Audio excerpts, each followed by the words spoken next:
Well, there are three ways that I see patients with ADHD presenting.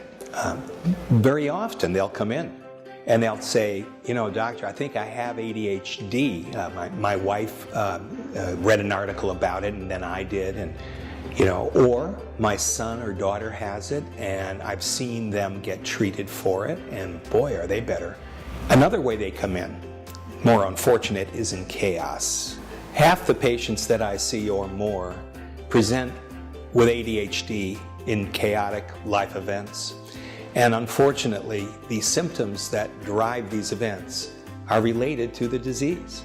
Inattention, not following through, job loss, impulsivity, and hyperactivity. There were a lot of problems that I recognize now with memory and with retaining information from verbal sources.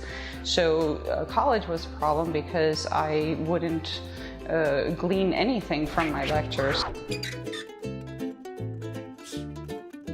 We just have to see how the rest of the year is going. Like, I need everybody. We had that sales dip with merchandise, probably due to the blizzard. In February, we were able to get it back up, but we need to stay strong. What's your opinion on kombucha? Fungus or whatever it is, and drop it off at the hotel, and they'll feed it because you have to feed it.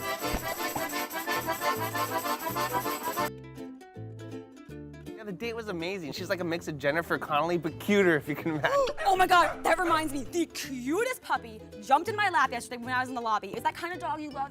Rick, this has nothing to do with what you're talking about. I'm sorry.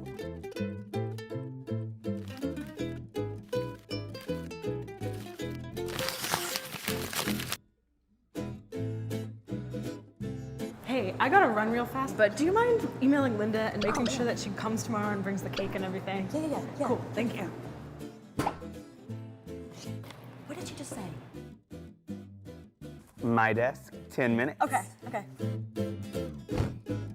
It's been 30 minutes. Oh, Nick, I'm sorry.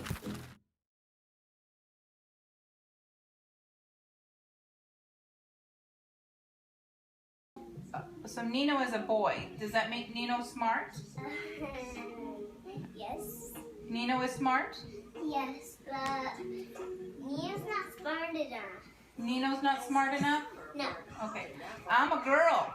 But, Am I smart enough? But yes, you Yes. are. I'm smart enough because I'm a girl. But How about AJ? AJ is a boy. AJ is a boy, so AJ's not smart enough. He's not smart enough either? No. ADHD stands for Attention Deficit Hyperactivity Disorder. It's a very big problem. The current estimates are that 11% of children, more than 1 out of 10, meet the diagnosis for ADHD, and there's been a remarkable growth in the number of adults who meet the diagnostic criteria. In this study, we were interested in investigating the default mode network in patients who had ADHD. The default mode network are regions that have been known to be typically activated more during rest, and those three regions are the medial prefrontal cortex, the posterior cingulate, lateral parietal cortices. The default mode network is the first time we can have a neural system that reflects self-referential processing.